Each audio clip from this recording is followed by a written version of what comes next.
आज हमारा लेक्चर 6 है इलेक्ट्रोकेमिस्ट्री का, जिसके अंदर मैंने लास्ट क्लास में आप लोगों को सिखाया था। वहां पे मैंने आपसे नर्स्ट इक्वेशन के बारे में डिस्कशन किया था, और नर्स्ट इक्वेशन जब हम लोग लिख रहे थे तो उसके टाइम पे मैंने एक आध चीजें और आपको बताई थी कि वहां पे जो प्योर सॉलिड्स होता है उसकी कंसंट्रेशन को हम ऑलवेज क्या मानते हैं, 1 मानते हैं। तो एक बार चेक कर लेते हैं कि नर्स्ट इक्वेशन कितने लोगों को ध्यान है। मुझे जैसा लग रहा है कि शायद मैंने ऐसे ही कुछ लिखाया होगा, E cell is equal to E naught cell, या फिर ऐसा लिखवाया होगा E m mn to mn plus, ऐसा कुछ लिखवाया होगा, है ना? mn plus से m solid gives E naught mn plus से m solid minus 0.059 by n log of 1 by mn 1 by concentration of mn plus। ये इक्वेशन लास्ट क्लास में मैंने आपको लिखवाया होगा, और इससे पहले ये एक पर्टिकुलर कंडीशन पे लिखवाया होगा। ये लिखवाया होगा at temperature is equal to 298 kelvin पर ही ये इक्वेशन सेट होगी। पर अगर मैं जनरल कोई XYZ टेम्परेचर लेता हूं, यानी at T is equal to some temperature T, ये टेम्परेचर आपका क्या है, कुछ T है, तो उसके लिए इक्वेशन क्या लिखवाया होगा, E mn plus by m is equal to E naught mn plus by m minus, यहाँ पे लिखवाया होगा 2.303 RT NF log concentration 1 by mn plus। ये मैंने जनरल एक्सप्रेशन लिखवाया होगा, जैसा कि मुझे ध्यान आ रहा है। तो अभी जो हमने लिखा है, क्या ये हमने किसी सेल के लिए लिखा है या फिर सिर्फ इलेक्ट्रोड पोटेंशियल लिखा हुआ है? यानी ये जो इक्वेशन हमने नर्स्ट का लिखा है, ये इलेक्ट्रोड पोटेंशियल के टर्म्स में लिखा हुआ है या सेल रिएक्शन के टर्म्स में लिखा हुआ है? ये इलेक्ट्रोड पोटेंशियल है, क्योंकि आप किसी एक ही पोटेंशियल की बात कर रहे हैं, किसी एक ही मेटल की बात कर रहे हैं। Either you are talking about zinc और you are talking about copper. आप दोनों के बारे में भी बात नहीं कर रहे। ये समझ में आ रहा है क्या बोल रहा हूं मैं? तो ये आपने लिखा है Nernst equation for electrode potential. आप इलेक्ट्रोड पोटेंशियल के टर्म्स में आप नर्स्ट इक्वेशन को डिफाइन किए। Now you have not defined this particular equation in terms of cell. जबकि सेल के लिए लिखेंगे तो यहां पे क्या आना चाहिए, E cell is equal to E naught cell का टर्म आना चाहिए, जो यहां पर नहीं आया हुआ है। ये बात समझ में आ रही? आज की क्लास में हमें क्या करना है, हेडिंग डालिए Nernst equation for EMF of a cell. Nernst equation for EMF of a cell. तो अभी जो आप लिख रहे हैं वो क्या लिख रहे हैं, Nernst equation for EMF of a cell. ये हेडिंग आपने अभी डाला है, Nernst equation for EMF of a cell. अब देखिए, जब कभी भी हम EMF की बात कर रहे हैं और सेल की बात कर रहे हैं, the moment we are talking about cell, cell मतलब दो बातें वहां पर इन्वॉल्व है। पहला इलेक्ट्रोड, इलेक्ट्रोड माने कैथोड भी होगा और एनोड भी होगा। यहां पे हमें दोनों के बारे में लिखना होगा। प्लस EMF, जब भी मैं बोलूं तो EMF हम कैसे कैलकुलेट करते थे, EMF कैसे कैलकुलेट करते थे, वोल्ट मीटर से। याद करिए, वो SHE यानी स्टैंडर्ड हाइड्रोजन इलेक्ट्रोड के साथ किसी जब पर्टिकुलर मेटल को हम जोड़ते थे, वहां से जो निकल के आता था वहीं से हमने वहीं के वोल्ट मीटर पे जो रीडिंग आती थी उसी को हम इलेक्ट्रोड पोटेंशियल बोलते थे। वो इलेक्ट्रोड पोटेंशियल क्या था, जो आपने एक लिस्ट बनाया है इलेक्ट्रोकेमिकल सीरीज का, उसमें जो आपने वैल्यू लिखा हुआ है रिडक्शन पोटेंशियल का, वो रिडक्शन पोटेंशियल कौन सा पोटेंशियल है, that is the standard value of reduction potential. पर आप जब EMF लिख रहे होते हैं तो उस टाइम आप क्या स्टैंडर्ड वैल्यू लिखना होता है, या किसी भी XYZ टेम्परेचर पे लिख रहे होते हैं, किसी भी XYZ टेम्परेचर पे लिख रहे होते हैं। तो हम लोग क्या करेंगे, इसका पूरा डेरिवेशन करेंगे। तो लिखना स्टार्ट करिए, राइट, हेडिंग के नीचे लिखिए पहला line, for the Daniell cell, for the Daniell cell the EMF is, for the Daniell cell the EMF is calculated या derived, the EMF is derived for cathode and anode separately, for cathode and anode separately, for cathode and anode separately।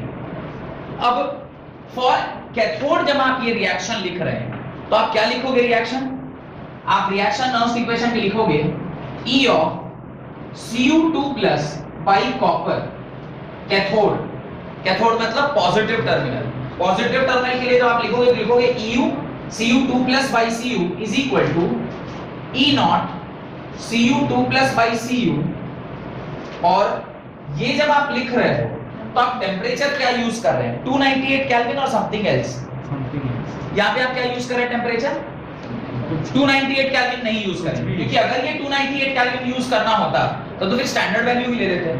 तो 298 नहीं use कर रहे हैं, हम XYZ temperature पे इसे use कर रहे हैं। और XYZ टेम्परेचर पे यूज करेंगे तो यहाँ पे आप क्या यूज करोगे, RT 2.303, मैं लेके डाउन से लिखा RT NF ln 1 upon concentration of Cu2 plus. यहां मैं कंसंट्रेशन ऑफ Cu लिखूं और उसके बाद फिर Cu प्लस करूं, मैंने उसको 1 करूं या एक ही स्टेप में लिख देंगे तो चलेगा। ये यहां पे लिखना मुझे क्या चाहिए था, कॉपर सॉलिड लिखना चाहिए था, कंसंट्रेशन ऑफ कॉपर सॉलिड। लेकिन इसको पहले एक बार कंसंट्रेशन ऑफ कॉपर सॉलिड लिखो, फिर चेंज करके तो कोई फायदा नहीं दो बार एक बार लिखने का। ये आपने पहली इक्वेशन लिखी। अच्छा यहाँ पे n लिखने ना, n लिखूं या 2 लिखूं, यहाँ पे n लिखूं या 2 लिखूं। n क्या था, नंबर ऑफ इलेक्ट्रॉन ट्रांसफर। तो कॉपर 2 प्लस से 2 होने में कितने इलेक्ट्रॉन लग रहे हैं, 2 इलेक्ट्रॉन लग रहे हैं, इसलिए मैं यहाँ पे क्या लिख रहा हूँ, 2f लिख रहा हूँ। अब आप नेक्स्ट क्या लिखोगे, फॉर एनोड लिखो। तो जब आप फॉर एनोड लिखोगे तो यहाँ पे क्या लिखेंगे, E of Zn2 plus 2Zn is equal to E naught Zn2 plus से Zn minus RT 2F ln 1 upon concentration of Zn2 plus। यहां तक कोई दिक्कत है तो बताइए, नहीं। अब आप जानते हैं कि किसी भी सेल का ईएमएफ अगर मुझे निकालना है, ultimately we are interested in calculate the EMF of the cell. तो अगर मुझे इसका ईएमएफ निकालना है तो मुझे क्या लिखना चाहिए, E cell is equal to E cathode minus E anode लिखना चाहिए कि नहीं लिखना चाहिए। तो अब कैथोड की जो वैल्यू है वो क्या है, ई of Cu2 plus by Cu minus E of Zn2 plus by Zn। यहां तक कोई डाउट है तो पूछिए। इसके बाद मुझे थोड़ा बोर्ड बड़ा चाहिए, क्योंकि मैं ये दोनों एक्सप्रेशन ये दोनों यहां पे लिखना है ना। तो ठीक है, चलिए थोड़ी जगह है नीचे में, मैं थोड़ा यहां से ले लेता हूं। इसकी वैल्यू मैं यहां से उठा के यहां डाल रहा हूं, ठीक है। यहां क्या लिखेंगे, E नॉट Cu2 प्लस से Cu minus RT by 2F ln 1 upon concentration of Cu2 plus। ये पहला एक्सप्रेशन माइनस, अब हमें क्या लिखना होगा, ये दूसरा एक्सप्रेशन, इसको लिखें E नॉट Zn2 प्लस से Zn minus RT 2F ln 1 upon concentration of Zn2 plus bracket 1। यहां तक कोई दिक्कत है तो बताइए, कोई दिक्कत। अब अगले स्टेप में मैं इस नेगेटिव साइन को खोल रहा हूं।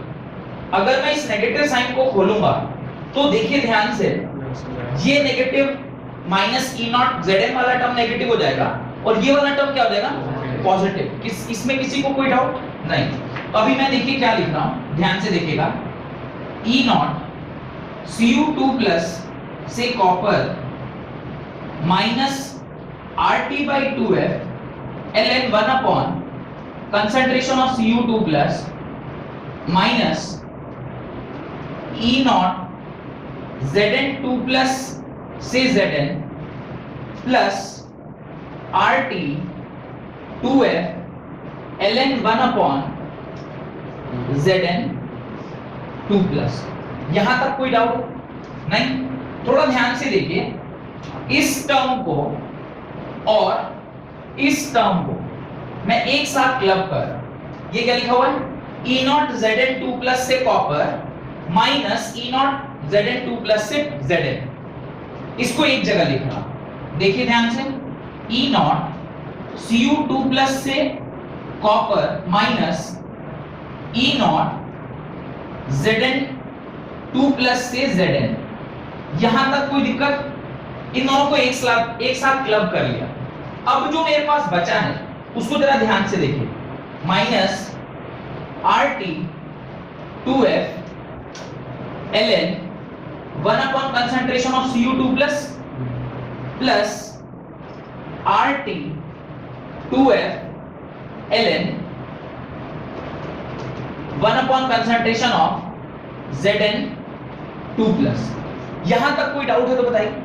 नहीं, यहां तक पहले आप लोग लिख लीजिए, क्योंकि अब इसके बाद मेरे को ऊपर जाना होगा, तो जब तक आप ये लिखेंगे नहीं फिर थोड़ा मुश्किल है। तब तक मैं क्या करता हूं कि एक बार इसी चीज को फिर से एक बार बोलता जाता हूं, आप लोग लिखते जाइए।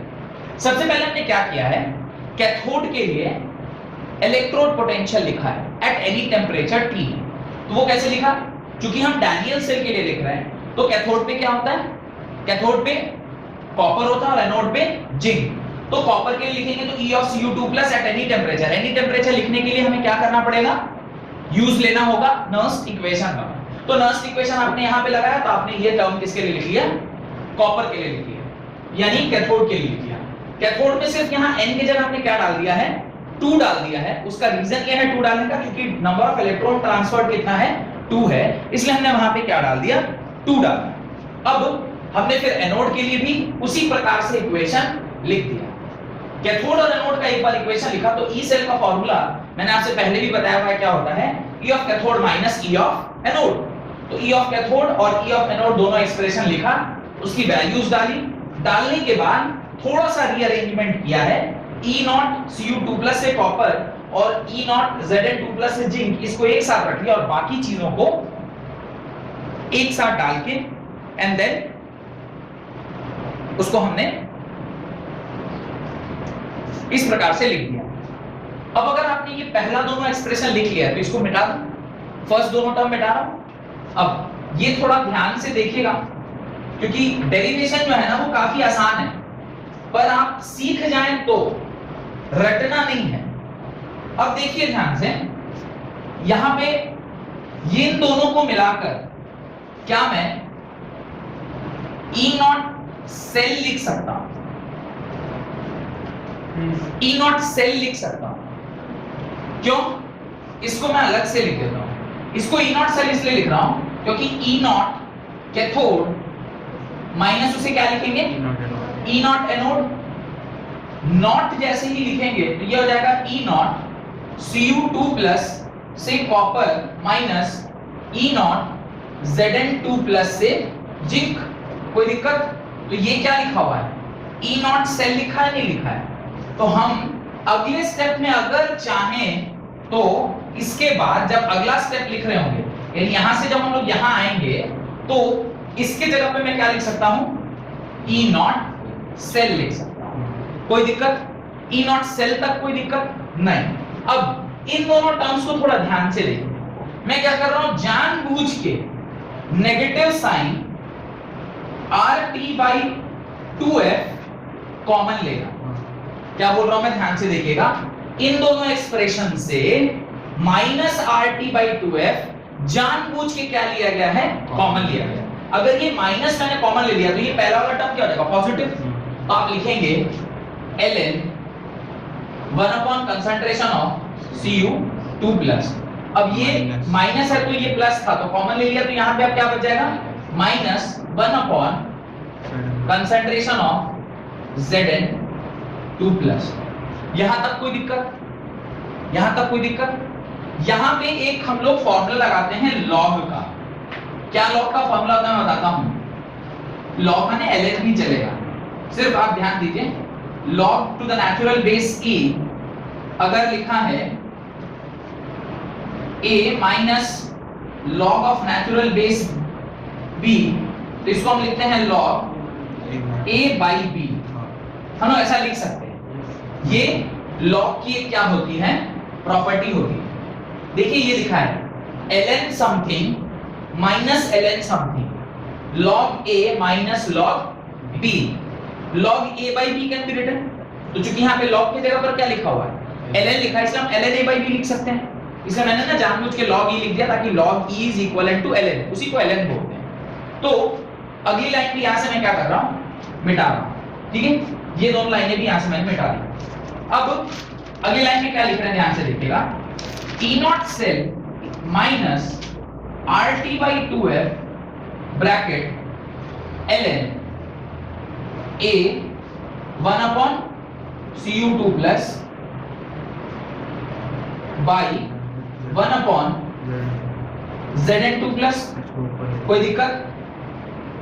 यहां तक कोई दिक्कत तो बताइए। याद रखिएगा क्या प्रॉपर्टी लगाए हैं, ln A minus ln B is equal to ln A by B, ऐसा होता है। इसके नीचे वाली लाइन मिटा दो अभी, ठीक है। अब ध्यान से देखिए, अब क्या कर रहे हैं, इसको जरा सा और फर्दर सिंप्लीफाई कर, क्या लिखा, E naught cell minus RT by 2F, इसको जरा ध्यान से देखिए, ln can I write Zn2 plus by concentration of Cu2 plus, can I write this? क्या मैं ऐसा लिख सकता हूं? अब अगर मैंने ऐसा लिखा है, नाउ आप ln को किस में कन्वर्ट कर सकते हैं, log में कन्वर्ट कर सकते हैं, क्योंकि इस टाइम पे करता तो एक एडिशनल 2.303 तो अननेसेसरली मेरा एक्सप्रेशन क्या हो जाता, बड़ा हो जाता। तो उसको छोटा करने के लिए हमने क्या किया है, इस प्रकार से ये हमने, ये अभी हमारा एक्सप्रेशन आ गया। अब देखिए इसे मैं क्या लिखूंगा, E naught cell minus RT by 2F into 2.303, इसको मैं क्या लिख सकता हूं, log of concentration of Zn2 plus by concentration of Cu2 plus। कोई दिक्कत? कोई दिक्कत? RT 2.303 F, इसकी वैल्यू अगर हम चाहें तो सब्स्टिट्यूट कर सकते हैं। अगर मेरे को किस पे निकालना हो, टेम्परेचर 298 पर निकालना हो, तो इन तीनों को मल्टीप्लाई करके मेरा क्या वैल्यू आता है, 0.059।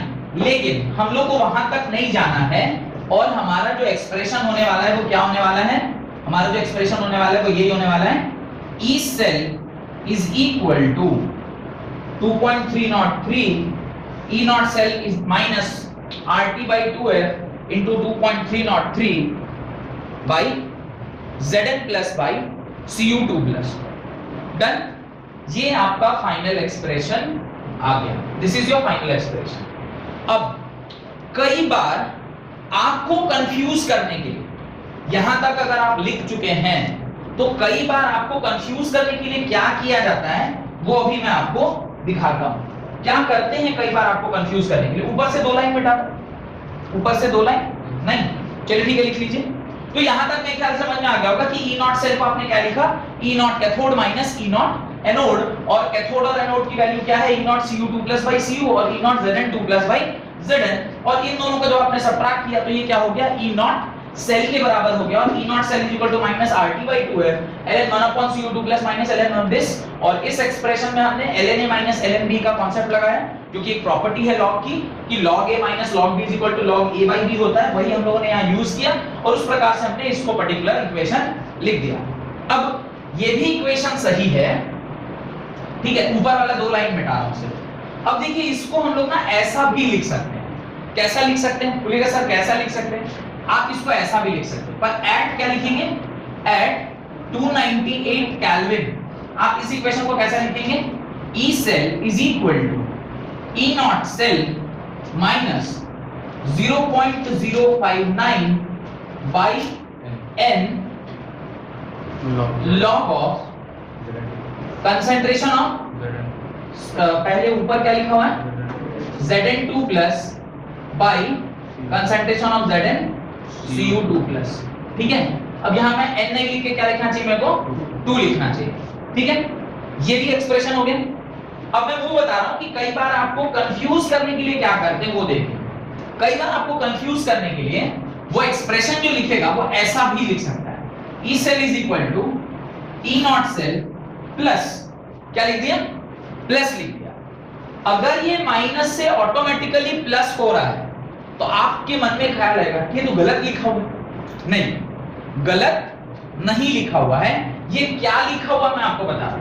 ये लिखा है 0.059 by 2 log of concentration of Cu2 plus by concentration of Zn2 plus। क्यों? क्योंकि यहां का जो माइनस साइन था वो आप रेज टू द पावर कहां ले गए, इधर ले गए, और उसको ले गए तो वो क्या हो जाएगा, इनवर्स हो जाएगा, इनवर्स हो गया। तो यानी अगर प्लस साइन रहा बीच में, अगर बीच में प्लस साइन रहा तो लॉग में ऊपर cu प्लस और नीचे zn प्लस, अगर माइनस साइन है तो लॉग में ऊपर zn और नीचे cu।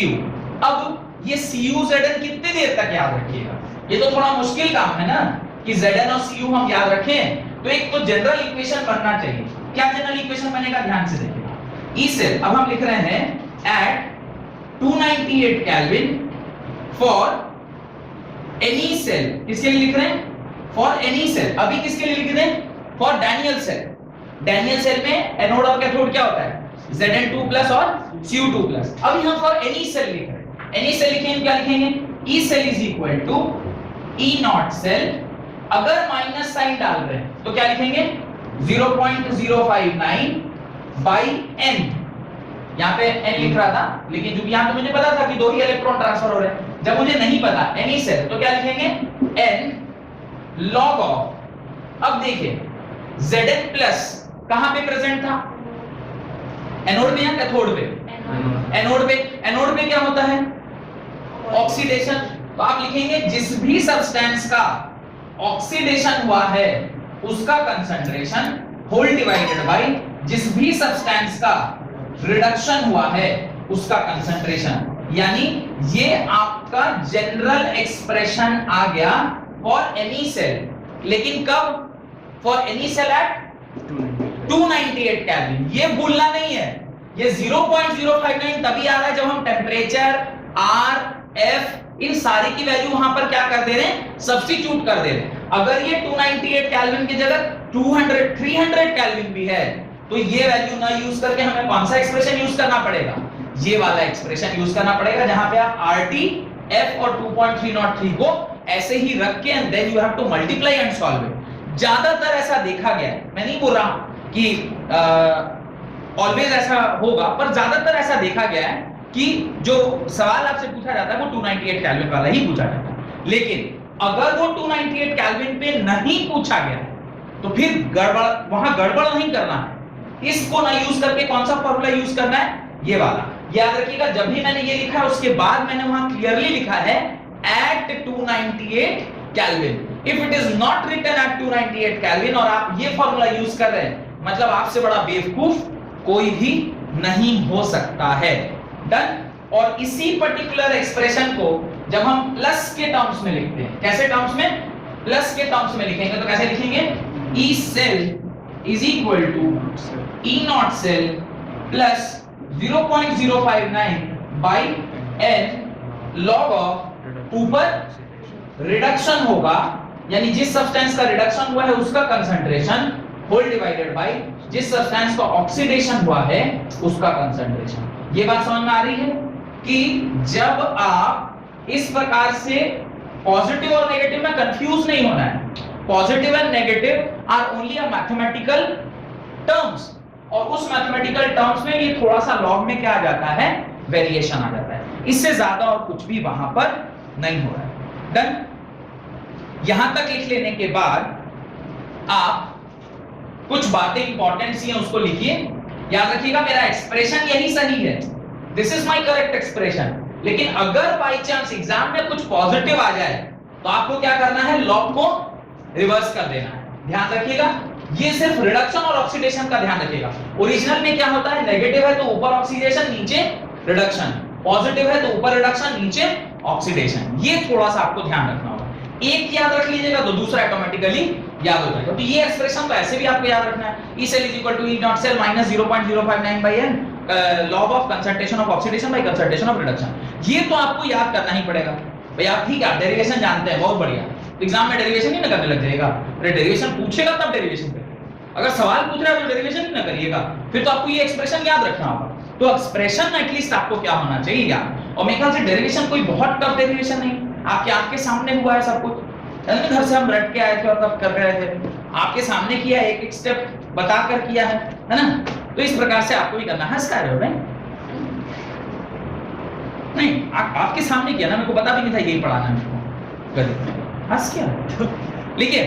अभी इसके नीचे कुछ कंक्लूजन लिखिए। Right, according to this equation according to this equation, which equation, according to this particular equation जो हमने यहां पर लिखा है, E naught cell is directly dependent on the concentration of Cu2 plus, concentration of Cu2 plus, and inversely dependent upon the concentration of Zn2 plus. E cell is directly dependent on the concentration of Cu2 plus and inversely dependent on the concentration of Zn2 plus. E cell is directly proportional to the concentration of Cu2 plus and inversely proportional to concentration of Zn2 plus. मैं इस expression को देख के बात बोल रहा हूं या इस एक्सप्रेशन को देख के बात बोल रहा हूं? कौन बताएगा मुझे? ऊपर वाले को देख के ये बात बोल रहा हूं या नीचे वाले को देख के ये बात बोल रहा हूं? नीचे वाले को देख के बोल रहा हूं। क्यों? क्योंकि ई सेल इस पर डायरेक्टली तभी डिपेंड करेगा जब यहाँ प्लस साइन, अगर ये नेगेटिव होता और ये क्वांटिटी बढ़ रही होती तो ये तो इसको घटाता ना। तो आप याद रखिएगा ये जो लाइन हमने लिखा है वो किसको ध्यान में रखते हुए, इस एक्सप्रेशन को ध्यान में रखते हुए लिखा है। तो अगर कोई पूछे कि क्या ये इस वाले एक्सप्रेशन के लिए भी ट्रू है, नहीं, इस वाले एक्सप्रेशन के लिए क्या होगा, डायरेक्टली प्रोपोर्शनल है, इनवर्सली प्रोपोर्शनल नहीं, वहां पर भी यही होगा भाई, नेगेटिव साइन के तो हमने एडजस्ट कर दिया ना, तो वहां पे भी यही सही होगा।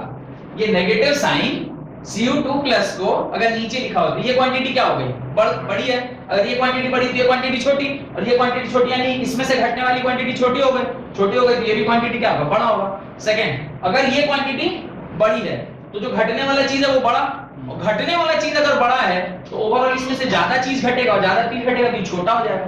बात समझ में आया? तो दोनों ही केस में इक्वली वैलिड है, पर ये डायरेक्टली आपको चमकता है यानी दिखने लगता है जब आप ये वाला एक्सप्रेशन देखते हैं। इसमें बुद्धि लगाना होगा, इसमें बुद्धि लगाना होगा जो भी मैंने समझाया। कॉपर 2 प्लस का कंसंट्रेशन अगर बढ़ जाता है तो ये क्या है, नेगेटिव साइन है। नीचे वाली क्वांटिटी अगर बढ़ रही तो ये ओवरऑल इस क्वांटिटी को क्या करेगा, छोटा करेगा। घटने वाली चीज छोटी है तो ओवरऑल ये क्वांटिटी क्या है, बड़ी होगी। ये अगर ऊपर वाला क्वांटिटी बड़ा हो जाए तो ये ऊपर वाला क्वांटिटी अगर बड़ा है तो क्या होगा, ये इस घटने वाली चीज को क्या बना देगा, बड़ा बना देगा। और कोई चीज में से अगर घटने वाली चीज बड़ी है तो ओवरऑल जो क्वांटिटी होगा क्या हो जाएगा, घट जाएगा। तो इसलिए अभी भी ये कॉपर से डायरेक्टली प्रोपोर्शनल है और जिंक से इनवर्सली प्रोपोर्शनल ही है। यहां तक मेरे ख्याल से कोई डाउट नहीं होना चाहिए। सेकंड पॉइंट लिखें, E cell decreases as the temperature decreases. E cell decreases at the temperature decreases. कौन जस्टिफाई करेगा इस बात को कि E cell डिक्रीज करता है when temperature decreases. टेम्परेचर के घटने से E cell डिक्रीज कर रहा है और टेम्परेचर के बढ़ने से E cell इंक्रीज कर रहा है। ये बात कौन जस्टिफाई करेगा? E cell decreases as temperature decreases. Directly proportional है, हो रहा है डायरेक्टली प्रोपोर्शनल? सबको लॉजिक आ रहा है कि ये डायरेक्टली प्रोपोर्शनल हो रहा है। अगर ये क्वांटिटी बड़ी हो गई तो क्या होगा, ये क्वांटिटी अगर बहुत ज्यादा बड़ा है तो ये क्या करेगा, इस पूरे क्वांटिटी को बड़ा करेगा। ये बड़ा करेगा तो ये ओवर इसमें से घटने वाली चीज क्या हो गई, बड़ी हो गई, तो ओवरऑल ये भी क्या हो जाएगा, घट जाएगा। ये क्वांटिटी अगर बहुत छोटा, ये क्वांटिटी अगर छोटा है तो घटने वाली चीज छोटी हो गई। जो E cell, E not cell में से जो घटने वाली चीज अगर वो छोटी है तो ये क्वांटिटी क्या हो जाएगी, बड़ी हो जाएगी। ई सेल और इसमें अगर इक्वेशन आप देखेंगे तो रिलेशनशिप कैसा आ रहा है, उल्टा आ रहा है। पर ई सेल आपको क्या लिखा हुआ है, E cell decreases with decrease in temperature. ये यहां से नहीं समझना है इक्वेशन से, ये कहां से आपको समझ में आएगा, जो रिलेशनशिप हमने पहले पढ़ा हुआ है। आपको बताया था ना 3 फैक्टर हैं जिसके ऊपर ई सेल डिपेंड करता है। पहला क्या बताया था, कंसंट्रेशन ऑफ मेटल्स। दूसरा क्या बताया था, इलेक्ट्रोड्स, माने मेटल इलेक्ट्रोड्स किससे बना हुआ। तीसरा टेम्परेचर। टेम्परेचर वाला जहां पे एक्सप्लेनेशन दिया था वहां पे मैंने बताया था कि इलेक्ट्रोड पोटेंशियल क्या होता है, टेम्परेचर के बढ़ने से बढ़ता है और टेम्परेचर के घटने से घटता है। याद करिए, टेम्परेचर का बढ़ाएंगे तो रैंडमनेस बढ़ेगा और रैंडमनेस बढ़ेगा तो पोटेंशियल आसानी से आप अचीव कर पाएंगे। अगर आप टेम्परेचर घटा देते हैं तो इलेक्ट्रॉन की मूवमेंट सीज हो जाएगी। इलेक्ट्रॉन की मूवमेंट सीज हो जाएगी तो आप अल्टीमेटली जितना पोटेंशियल पा रहे थे उतना पोटेंशियल नहीं पा पाएंगे। तो इसका लॉजिक यहां से रिलेटेड नहीं है। इसका लॉजिक कहां से रिलेटेड है, it is related with the concept जो हमने ऑलरेडी पहले पढ़ा रखा है। नेक्स्ट, उसी के अंदर ना नोट्स लिख रहे हैं नहीं ना, ऐसे एक हेडिंग आ रही है, for a for a general electrochemical reaction of this type, for a general electrochemical reaction of this type, electrochemical reaction अगर किसी पर्टिकुलर टाइप का, अब किस टाइप का जनरल रिएक्शन है वो मैं अभी आपको लिख के दिखा रहा हूं कि कैसा रिएक्शन है। ये एक सवाल मुझे लगता है किसी बच्चे ने पूछा था, शायद दिया नहीं, शायद पूछा था कि बैलेंस्ड रिएक्शन और अनबैलेंस्ड रिएक्शन का बात एक दिन हम लोग कर रहे थे। कोई मुझसे पूछ रहा था सर कि अगर बैलेंसिंग से इसका कोई रिलेशन है, मैंने कहा था कि अच्छा थोड़ा आगे चलिए मैं आपको बताऊंगा। तो जब कभी भी कोई रिडॉक्स रिएक्शन हम लिखते हैं जिसका फॉर्मेट कुछ इस प्रकार का है, concentration of A sorry stoichiometric coefficient this plus छोटा b into capital B gives n electron के ट्रांसफर से छोटा c into capital C plus small d into capital D। इस प्रकार का अगर कोई एक्सप्रेशन हम लोग लिख रहे हैं तो इस रिएक्शन के लिए जब आप E सेल का एक्सप्रेशन लिखते हैं तो आप क्या लिखेंगे? You will write E cell is equal to, क्या लिखेंगे आप? E cell is equal to E naught cell, और थोड़ा बहुत क्लास 11th में आपने इक्विलिब्रियम पढ़ा हुआ है।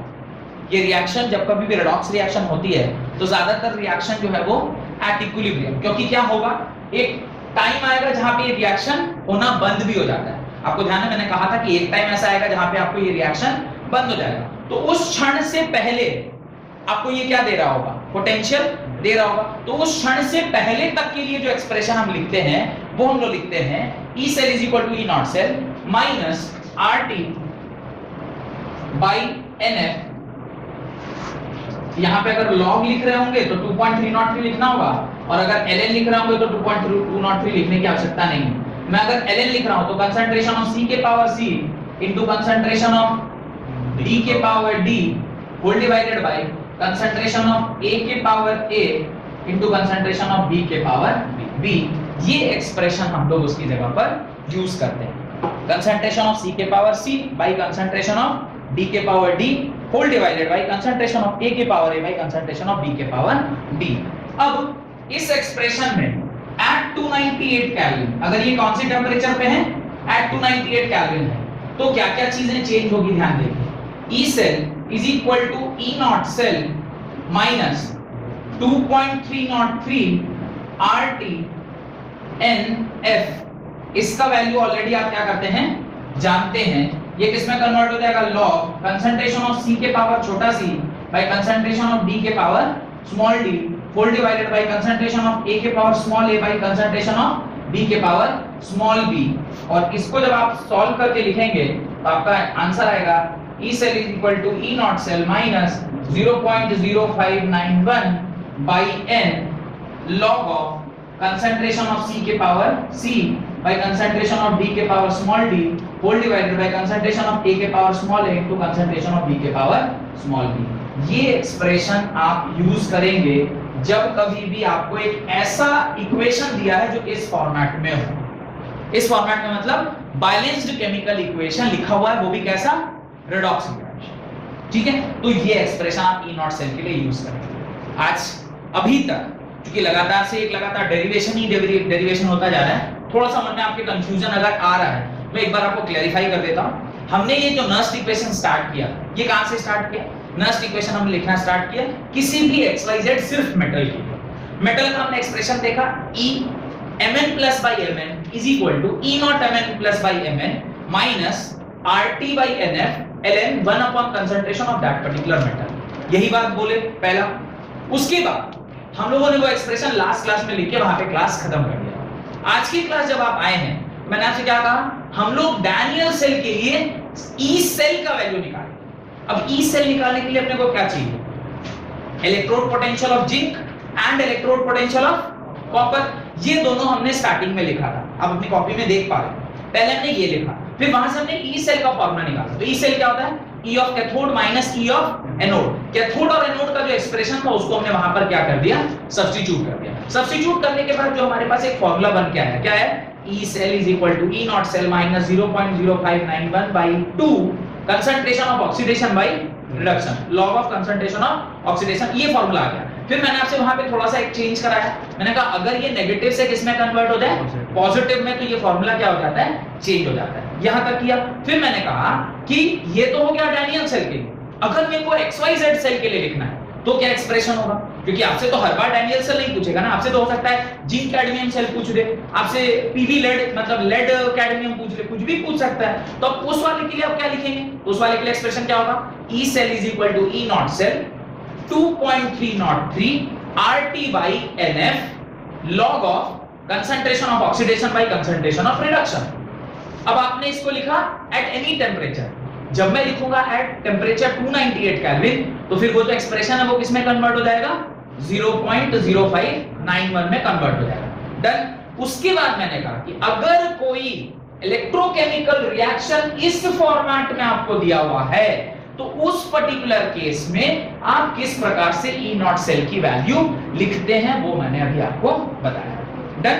और ये जो लिखा हुआ है ये एक्चुअली में क्या लिखा हुआ है पता है, ये Q लिखा हुआ है।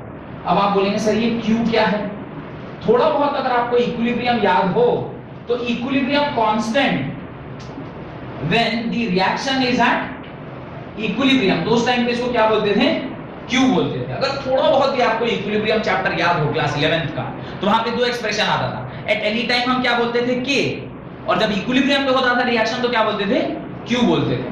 थोड़ा बहुत भी अगर ध्यान हो क्लास 11th का आपको तो ये आप उसको जस्टिफाई कर सकते हैं। डन। यहां तक कोई दिक्कत, तो ये आप सारा लिख चुके हैं। अब आपका काम है कि इसके ऊपर एक न्यूमेरिकल कीजिए तो ताकि आपका कॉन्फिडेंस बढ़े कि भाई कैसे इसको यूज करते हैं, ये जो आपने फॉर्मूला दिया है साहब इसको यूज कैसे करेंगे। तो लिखिए, लिखना स्टार्ट। यहां तक नहीं लिखे सर, अरे अभी हवाई में है, इसको भी डब्बे में बंद करिएगा। ये दोनों एक ही चीज है वैसे तो, पर ऐसा लिखिए या ऐसा लिखिए, बतवा एक ही है, दोनों में से जो भी लिखेंगे काम एक ही करेगा, ठीक है। और ये तो ध्यान हो गया होगा कि 298 जब लिखते हैं तो कैसे ये वाला चीज किसमें कन्वर्ट हो जाता है, 0.0591, या मैं 0.06 भी उसको यूज करते हैं, यू कैन राइट 0.06 आप लिख सकते हैं, कोई दिक्कत नहीं है ना। तो ये आप देख लीजिए। नाउ राइट, क्वेश्चन लिखिए, कैलकुलेट, थोड़ा हौले हौले,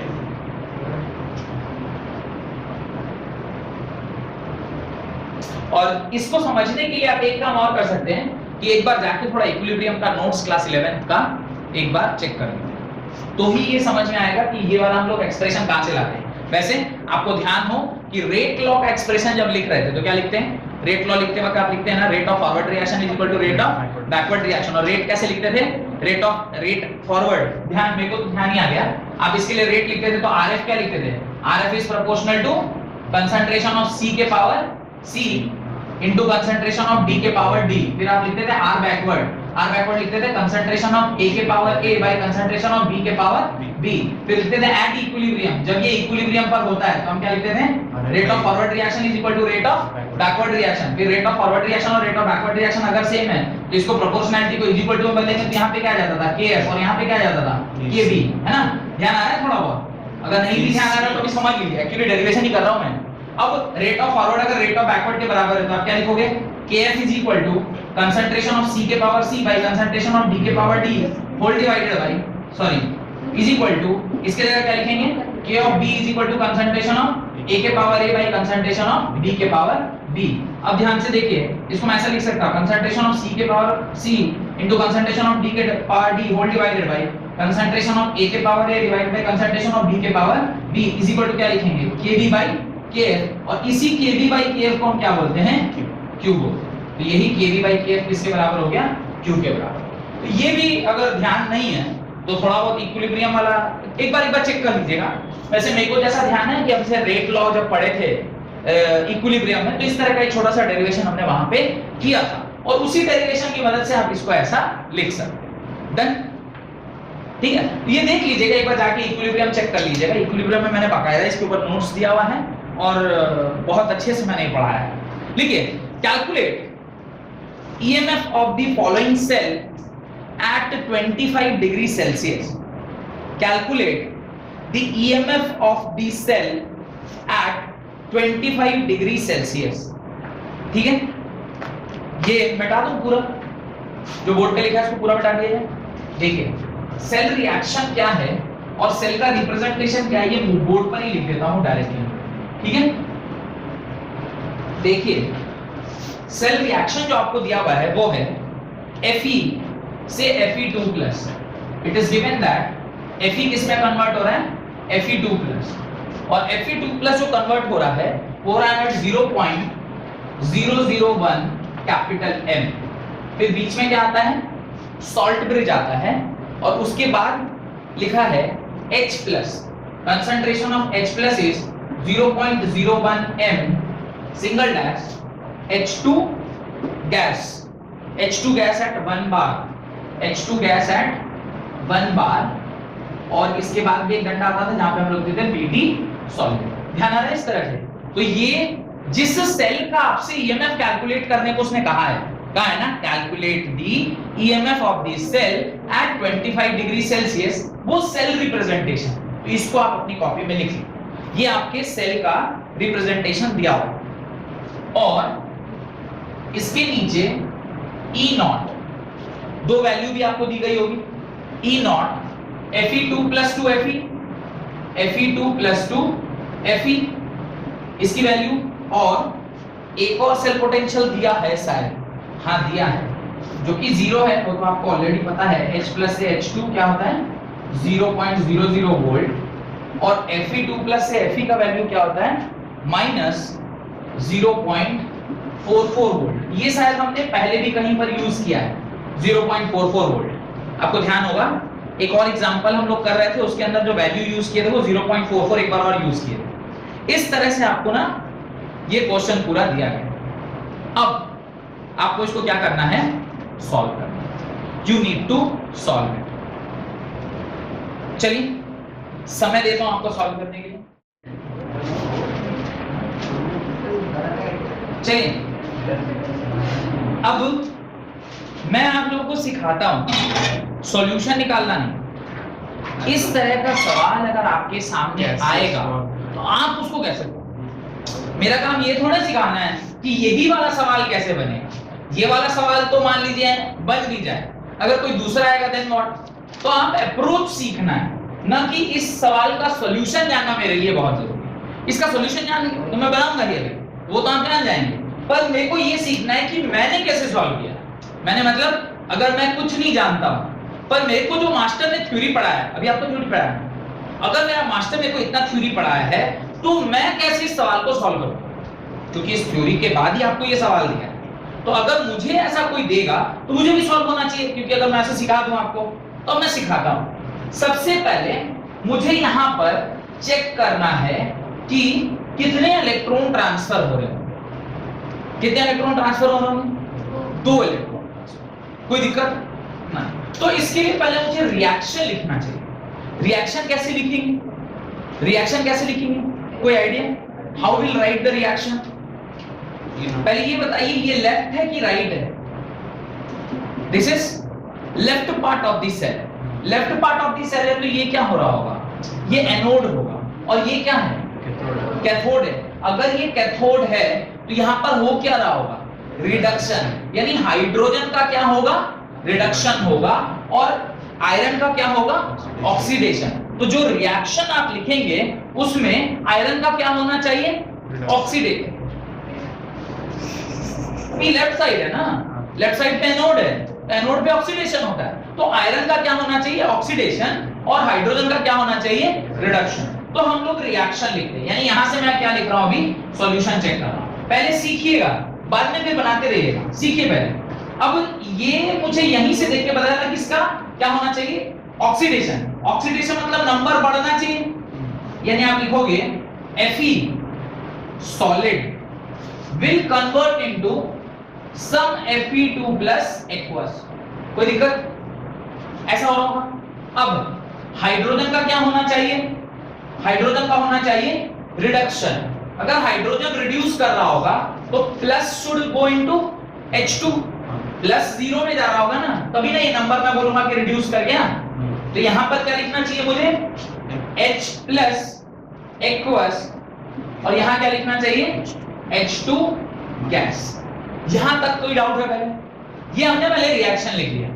अब रिएक्शन लिखने के बाद एक काम मुझे जरूर चेक कर लेना चाहिए कि रिएक्शन बैलेंस्ड है कि नहीं, क्योंकि अगर ये रिएक्शन बैलेंस्ड नहीं होगी तब तो फिर वो कंसंट्रेशन कॉन्सेंट्रेशन हम लगा ही नहीं पाएंगे, क्योंकि जब कभी भी आप कोई रिएक्शन लिखते हैं तो बैलेंस्ड केमिकल रिएक्शन होना चाहिए, तभी आप उसका कंसंट्रेशन यूज कर पाएंगे। अब जब हम इसे बैलेंस करेंगे तो यहाँ पर एक मॉलिक्यूल है, यहाँ पर भी एक एटम है, यहाँ पर भी एक एटम, पर यहाँ H2 मॉलिक्यूल में और यहाँ एटम में, यानी मुझे यहाँ पर क्या डालना चाहिए, 2 डालना चाहिए। तो सबसे पहली चीज मुझे ये करनी चाहिए। इसके बाद अब मैं फॉर्मूला लिखता हूं, ई सेल, आपको ये बोला है ना, फाइंड दी, क्या बोला है सवाल में, calculate the EMF of the cell at 25 degree Celsius. 25 degree Celsius means 273 plus this 298 kelvin पर आपसे पूछ रहा है, तो 298 केल्विन पे पूछ रहा है तो मैं डायरेक्टली वो वाला फॉर्मूला लगाऊं ना, 0.05 वाला। कोई दिक्कत, किसी को दिक्कत है इसमें? नहीं। अब E cell is equal to, यहां मैं लिखूंगा E naught cell minus 0.0591 by n, यहां क्या लिखेंगे, log of concentration of what, concentration, अगर यहां नेगेटिव है तो कंसंट्रेशन ऑफ जिसका ऑक्सीडेशन हुआ है डिवाइडेड बाय जिसका रिडक्शन हुआ है। ऑक्सीडेशन किसका हुआ, आयरन का, आयरन को लिखूंगा Fe2+ का concentration whole divided by reduction किसका हुआ, इसका, तो लिखेंगे H+ का कंसंट्रेशन, पर H+ का क्या लिखेंगे, स्क्वायर लिखेंगे। क्यों स्क्वायर लिखेंगे, क्योंकि स्टोइकियोमेट्रिक कोएफिशिएंट कहां चला जाता है, कंसंट्रेशन का पावर बन जाता है। अभी लिखा है ना, मैंने right a reaction of something of this kind, A into A plus B into B C into C D D, लिखा है ना ऐसे करके अभी थोड़ी देर पहले। तो वहां पे ये कंसंट्रेशन का जो स्टोइकियोमेट्रिक कोएफिशिएंट था वो कहां गया था, ऊपर। डन। और सॉलिड्स भी है, ऐसा नहीं है सॉलिड नहीं है, तो सॉलिड का कंसंट्रेशन या गैस का कंसंट्रेशन हम क्या ले रहे हैं, 1 लेते हैं, वो हमने आपको पहले भी कहा हुआ है। अब मेरा नेक्स्ट काम ये है कि अब मुझे क्या कैलकुलेट करना चाहिए, E नॉट सेल। तो अब E नॉट सेल कैसे लिखेंगे, E नॉट सेल लिखेंगे E नॉट कैथोड, या मैं लिख देता हूं E right minus E left, थोड़ा लंबा हो रहा था E कैथोड E नॉट लिखना, इसलिए E राइट E लेफ्ट लिखना। E राइट, राइट साइड पर क्या है, राइट माने दिस साइड पर क्या प्रेजेंट है, हाइड्रोजन, हाइड्रोजन का ये reduction potential oxidation potential plus से 0 आ रहा है, यानी नंबर घट रहा है, यानी ये रिडक्शन पोटेंशियल है, तो आप लिखोगे 0 माइनस। अब आइए E लेफ्ट में क्या है, आयरन, आयरन का ये रिडक्शन पोटेंशियल या ऑक्सीडेशन पोटेंशियल, नंबर घट रहा है मतलब रिडक्शन, तो आप लिखोगे माइनस ऑफ माइनस 0.44, और जब इसे सॉल्व करोगे तो कितना आ जाएगा, 0 plus 0.44 that is equal to 0.44 volt. तो अब आपका जो E नॉट सेल है वो भी कैलकुलेट होके आ गया। यहां तक कोई डाउट है तो पूछिए। नहीं, मैं ये ऊपर वाला जो ये लिखा है ना, अच्छा अभी तो आप उतारेंगे ना इसको। अब देखिए ये दोनों वैल्यू यूज कर लिए हैं, इसको मिटा, ये दोनों वैल्यू तो यूज कर लिए ना, इसको मिटा देता हूं। अब ध्यान से देखिए, यहां से मैं इस एक्सप्रेशन को फिर यहां लिख रहा हूं। अब मुझे E सेल निकालना है, E cell is equal to E naught cell कितना निकल के आ गया, 0.44 माइनस 0.06 अप्रॉक्सीमेटली 0.0591 अप्रॉक्सीमेटली 0.06। मेरे पास कैलकुलेटर नहीं है, सीबीएसई वाले student you can use 0.06, ICSE वाले स्टूडेंट यूज 0.0591, इसके बाद वाला पता चल जाए तो वो भी डाल दीजिए, क्योंकि आईसीएसई वाले को क्या मिलता है, कैलकुलेटर मिलता है, बट सीबीएसई वाले को नहीं मिल रहा है। नहीं मिल रहा है तो आप अप्रॉक्सीमेशन का कॉन्सेप्ट यूज कर सकते हैं, क्योंकि बहुत ज्यादा वेरिएशन नहीं आया। इसको मैं 0.6, कितने नंबर ऑफ इलेक्ट्रॉन हेराफेरी हो रहे हैं, 2 इलेक्ट्रॉन ना, Fe2+ में कन्वर्ट हो रहा है, 2 इलेक्ट्रॉन, यहां मैं डाल रहा हूं 2। फिर लॉग ऑफ, आप बताएं कंसंट्रेशन ऑफ Fe+ कितना दिया हुआ है, 0.001 बाय ये कितना दिया हुआ है, 0.01 का होल स्क्वायर। कोई दिक्कत, मैं एक बार चेक कर लूं, सवाल में 0.1 ही था ना, 0.01, ठीक है।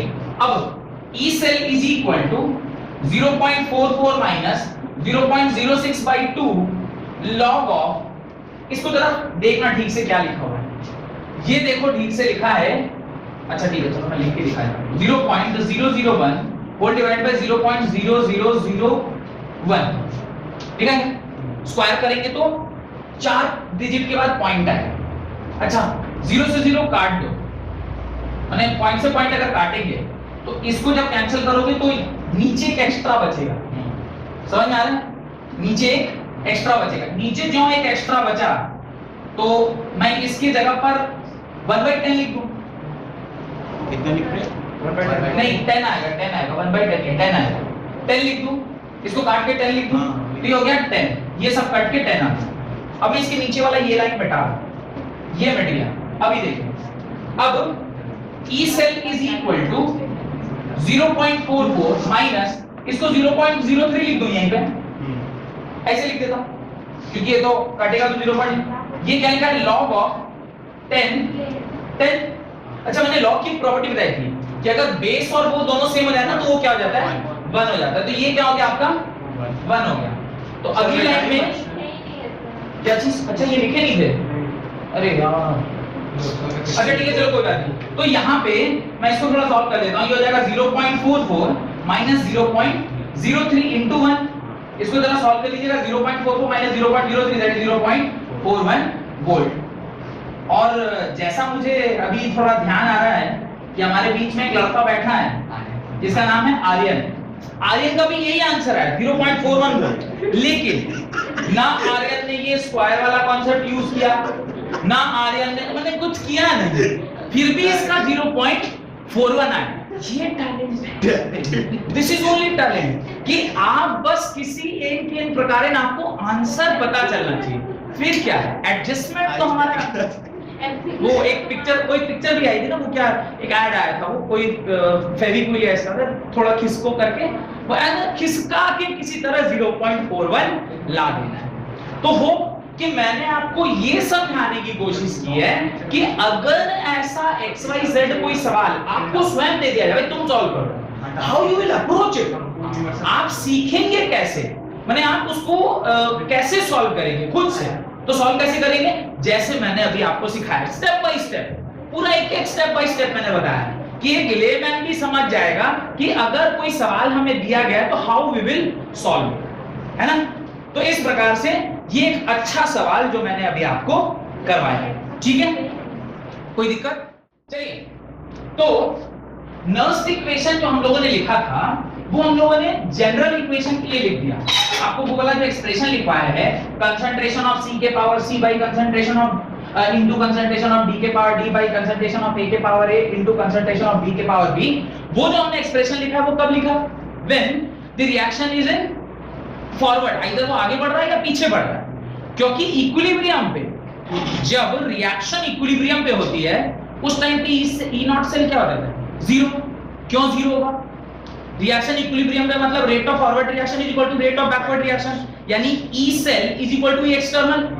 आपको याद है मैंने एक स्टेटमेंट लिखवाया होगा एकदम स्टार्टिंग में कि सेल जब इक्विलिब्रियम पे आ जाता है तो ई सेल ई एक्सटर्नल के बराबर हो जाएगा, और ई सेल अगर ई एक्सटर्नल के बराबर हो गया तो कोई करंट वहां पे फ्लो नहीं करेगी, और कोई करंट नहीं फ्लो करेगी उस टाइम पे ई सेल की वैल्यू क्या होती है? जीरो, यानी ई नॉट सेल की वैल्यू क्या होती है? जीरो। यानी उस पर्टिकुलर टाइम पे जो आपका ई सेल का वैल्यू है वो किस में कन्वर्ट हो जाता है? जीरो में कन्वर्ट हो जाता है। तो इसी बात को ध्यान में रखते हुए एक और तरीके से हम लोग 1.1 का जो वैल्यू है, एक तरीका सिखाया था ना कि E of cathode minus E of anode निकाला था, 0.34 और माइनस 0.76 उसको प्लस किया था तो 1.1 वोल्ट आया था, ठीक। डैनियल सेल का 1.1 वोल्ट एक और तरीके से मैं आपको अभी सिखाता हूं कैसे निकालना। देखिए, equilibrium constant from Nernst equation, equilibrium constant from Nernst equation. तो नर्स इक्वेशन से इक्विलिब्रियम कांस्टेंट की जो वैल्यू है, इक्विलिब्रियम कांस्टेंट की जो वैल्यू है उसको हम लोग अभी निकालते हैं। तो मैंने कहा था किसी भी टाइम पीरियड पे जो सेल कांस्टेंट होता है या रिएक्शन कांस्टेंट होता है उसको कैसे डिनोट करते हैं? Q से डिनोट करते हैं, और जब वो इक्विलिब्रियम पे होता है तो उसको कैसे डिनोट करते हैं? K से डिनोट करते हैं। इक्विलिब्रियम चैप्टर में ये वाली बात मैंने आपसे बताई होगी। और QC लिखते हैं और इसको क्या लिखते हैं? KC लिखते हैं। KC क्यों लिखते हैं? यानी the equilibrium constant in terms of concentration, और गैसियस रहता है तो लिखते हैं equilibrium constant in terms of pressure. तो Kp एंड Kc दो टर्म है, मैंने इसके बारे में आपको क्लास 11 में इक्विलिब्रियम में पढ़ाया था, या आप जहां भी पढ़े होंगे वहां पे आपने इस बात को पढ़ा होगा। तो Kp और Kc, खैर यहां पर मुझे पोटेंशियल प्रेशर वाले टर्म से रिलेशन नहीं है, क्योंकि हम लोग जो अभी सेल देख रहे हैं उसमें क्या है? कंसंट्रेशन का टर्म। तो आप इक्विलिब्रियम कांस्टेंट की जब वैल्यू निकाल रहे होते हैं तो पहले आप सेल का जो रिएक्शन उसे क्या लिखेंगे, तो आप वहां लिखोगे Zn solid plus Cu2 plus aqueous gives Zn का Zn2 plus aqueous plus Cu solid, यही लिखेंगे आप रिएक्शन। ये आपका डैनियल सेल का रिएक्शन है। पहले हम लोग क्या करते हैं, जनरल एक्सप्रेशन निकालते हैं, और एक बार जब जनरल एक्सप्रेशन निकल जाता है तो हम लोग उसको वेरीफाई कर लेंगे और फिर बताएंगे कि ये इसका क्या होने वाला है, फॉर्मूला होने वाला है। तो एट इक्विलिब्रियम, जब इक्विलिब्रियम होता है किसी भी रिएक्शन का, उस पर एट इक्विलिब्रियम रिएक्शन में जो आपका ई सेल होता है उसकी वैल्यू क्या होती है, 0। तो ई सेल की वैल्यू अगर इक्विलिब्रियम पे क्या हो गई, 0 हो गई, तो जो आपने नर्स की इक्वेशन पढ़ा है वो इसी यही पढ़ा है ना, E cell is equal to E not cell minus 0.059 by n log of concentration of oxidation यानी Zn2 plus by concentration of reduction that is Cu2 plus, यही पढ़े। और ये n के जगह मैं 2 लिख दूं तो भी कोई दिक्कत नहीं होना चाहिए। अब ये ई सेल की वैल्यू क्या हो गई, 0 हो गई, क्योंकि एट इक्विलिब्रियम ई सेल किसके बराबर होता है, 0 के बराबर। ये ई सेल 0 हो गया।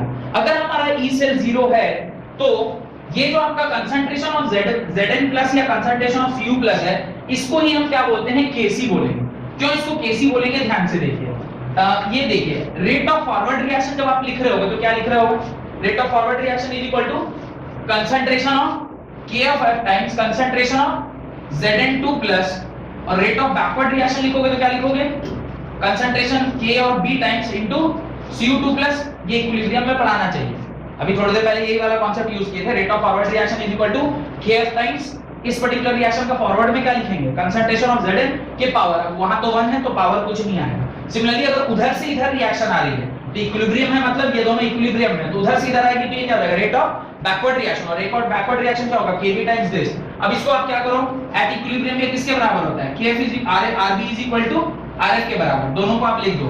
ये क्या लिखोगे, Kf is Kf into Zn2 plus is equal to, इसको क्या लिखोगे, Kb इनटू Cu2 प्लस, और यहां से जब Zn2 plus by concentration of Cu2 plus लिखोगे वो किसके बराबर होगा, Kb बाय Kf के। चूंकि ये इक्विलिब्रियम पे लिख रहे हैं तो आप क्या लिखेंगे, Kc। एट एनी टाइम लिख रहे होते तो क्या लिखते हैं, Qc। तो यहां पर चूंकि एट इक्विलिब्रियम लिखा गया है तो आप क्या लिख रहे हैं, Zn2 plus by concentration of Cu2 plus, ये किसके बराबर हो गया, Kc के बराबर। क्या यही एक्सप्रेशन यहां लिखा हुआ, तो इसको मैं किससे रिप्लेस कर सकता हूं, Kc से रिप्लेस कर सकता हूं। तो यहां पे थोड़ा ध्यान देकर देखिए, थोड़ा सा घिच-पिच हो गया है, पर ये जो दिख रहा होगा, एक मिनट,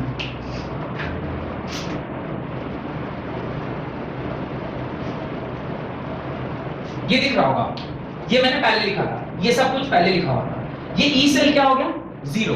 अगर ये 0 हो गया तो इसका अगले स्टेप पे देखिए, अगर ये 0 है तो अभी मैं क्या लिखूंगा, 0 is equal to, this implies 0 is equal to E not cell minus 0.059 by 2 log of Kc लिखेंगे। देखिए अभी ये इस तरफ आए, negative of E not cell is equal to minus 0.059 by 2 log Kc, minus से minus cancel, E not cell is equal to 0.059 by 2, और log की वैल्यू जब वहां सब्स्टिट्यूट करते हैं तो उसकी वैल्यू क्या आती है, 1.1 वोल्ट। तो उसको कैसे लिखेंगे, यहां तक आप लिखिए, उसके बाद मैं दिखाता हूं आपको कि यहां क्या क्या वैल्यू आप सब्स्टिट्यूट करोगे, Kc की वैल्यू कहां से आएगी वो लिखिए। तो पहले आप यहां से लेकर यहां तक लिख लीजिए, उसके बाद मैं बताता हूं इसका, राइट।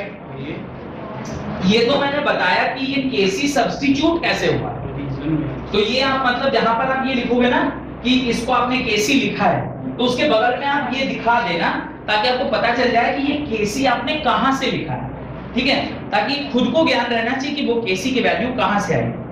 डन।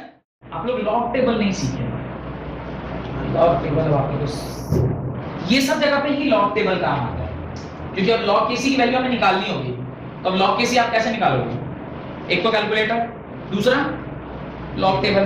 कैलकुलेटर अलाउड नहीं है तो आपको क्या करना पड़ेगा, लॉग टेबल से ही इसकी वैल्यू आपको निकालनी है। तो यहां पर इसी सब टाइम के लिए आपको लॉग टेबल की आवश्यकता पड़ती है, या लॉग टेबल बोलिए एंटी लॉग टेबल, दोनों की आवश्यकता इसी सब टाइम के लिए हम लोगों को पड़ती है, जहां पर आप इस प्रकार से जब सेल वेल का कोई चीज कॉन्सेप्ट निकाल रहे हैं, यहाँ पे लॉग का टर्म आ गया और लॉग के टर्म में बोल रहा हूँ, लॉग के सामने क्या लिखा हुआ है, अननोन लिखा हुआ है, यानी एक अननोन टर्म है। अब लॉग केसी आपको निकालना है तो लॉग निकालना आना चाहिए या एंटी लॉग निकालना आना चाहिए। अब वो निकालने के दो ही तरीके हैं, या तो आप कैलकुलेटर से निकालें, नहीं तो लॉग टेबल से। कैलकुलेटर अलाउड नहीं है तो अल्टीमेटली आपको कैसे निकालना होगा, कैलकुलेटर से निकालना होगा, सॉरी लॉग टेबल से निकालना होगा, तो वो सीखना पड़ेगा। अभी नहीं सिखाऊंगा, एक अलग से एक लेक्चर रख दूंगा आपका, जहां पे सिर्फ और सिर्फ मैं लॉग टेबल से आपको लॉग कैसे निकालते हैं यही सिखाऊंगा, कि how to see the log table, या एंटी लॉग निकालना हो या फिर लॉग निकालना, और उसके कई सारे सवाल भी करवा दूंगा, सो दैट कि आपको आइडिया लगे।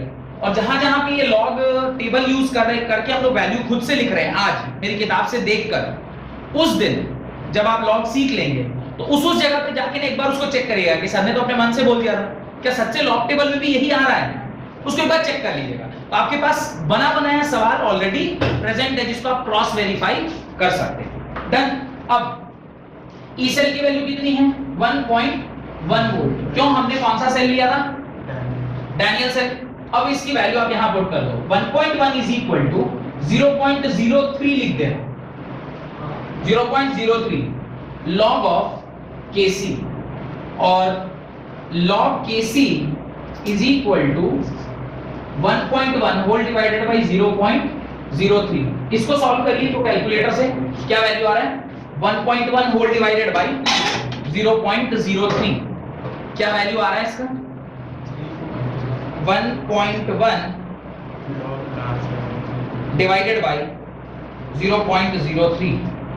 इसको जब आप सॉल्व कर रहे हैं आ रहा है 36.66, इसको आप सॉल्व कर रहे हैं आ रहा है 36.66, और यहां से मैं KC की वैल्यू बड़ी आसानी से निकाल सकता हूं, यहां से मैं KC की वैल्यू निकाल सकता हूं। पर KC निकालने के लिए मेरे को क्या देखना पड़ेगा, KC is equal to antilogarithm of 36.66।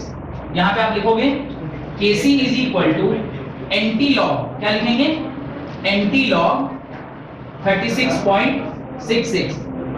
अब एंटी लॉग अगर टेबल नहीं देखना आए लास्ट तक भी, तो यहां तक अगर आप लिख देंगे तो आधा नंबर टीचर आपका काट देगा, हाफ मार्क्स, क्योंकि आपने लॉग टेबल से एंटी लॉग की वैल्यू को नहीं पुट किया। अगला स्टेप क्या होगा, KC is equal to answer. अगर यहां तक आप छोड़ते हैं कि चलिए मेरे को लॉग टेबल आता ही नहीं है, या आता था मैं भूल गया, तो यहां तक छोड़िएगा तो KC is equal to antilog फलाना वैल्यू, तो वो आपको आधा नंबर काट के देगा। और अगर आपने उसके बाद एंटी लॉग टेबल से अगर आपने देख के KC की वैल्यू लिख ली, आपको फुल नंबर मिल जाएगा। तो इस पर्टिकुलर क्वेश्चन में KC की वैल्यू होती है 2 × 10⁻37। इस पर्टिकुलर क्वेश्चन में जो KC की वैल्यू है वो है 2 × 10⁻37। KC is equal to 2 × 10⁻37। ठीक है, कोई दिक्कत, ये क्वेश्चन आपको समझ में आ गया, तो बस एक एक्सप्रेशन लिखना है, उसका अगले क्लास में सवाल करते हुए और फिर इलेक्ट्रोकेमिकल सेल और गिब्स फ्री एनर्जी वाला पार्ट कंप्लीट करेंगे। तो ये सबने लिख लिया, चलिए अब देखिए एक रिएक्शन, एक सिर्फ इक्वेशन आपको लिखनी है, जनरल इक्वेशन। जब कभी भी आप E0 सेल और KC की वैल्यू निकालनी होगी तो आप क्या इक्वेशन लिखेंगे, the equation what you will use is E0 cell is equal to 0.059 by L log of क्या लिखेंगे यहाँ पे, KC। ये फॉर्मूला आपको ध्यान रखना है, ये फॉर्मूला कब एप्लीकेबल है, at equilibrium.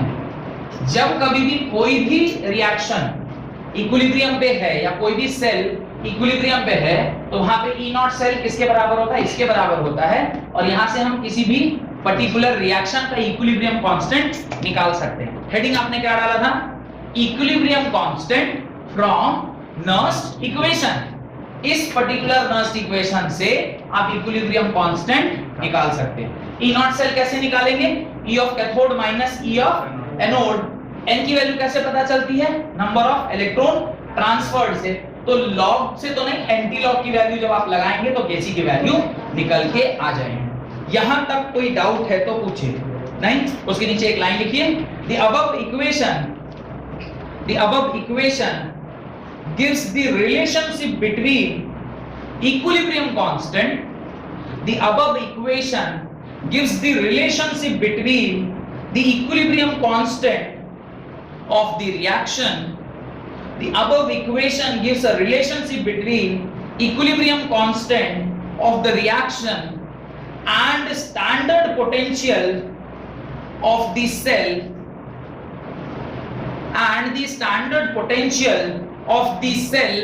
in which that reaction takes place.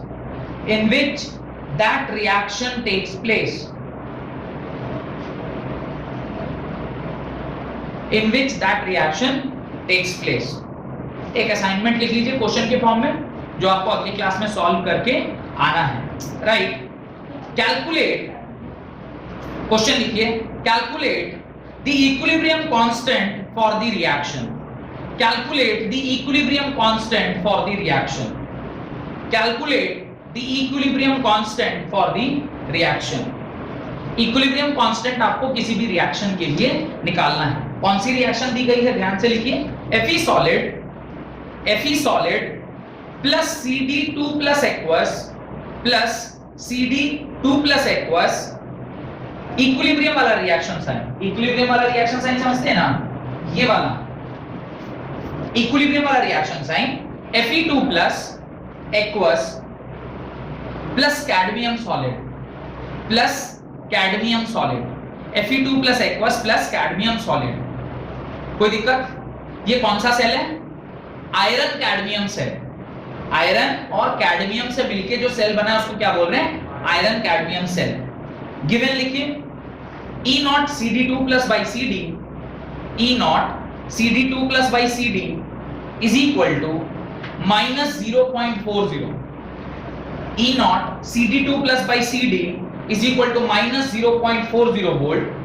और सेकेंड लिखिए, E0 Fe2 plus by Fe, E0 Fe2 plus by Fe is equal to minus 0.44 volt. अब तो ये वाला वैल्यू याद हो गया होगा, आयरन वाला वैल्यू 0.44 माइनस 0.44 वोल्ट.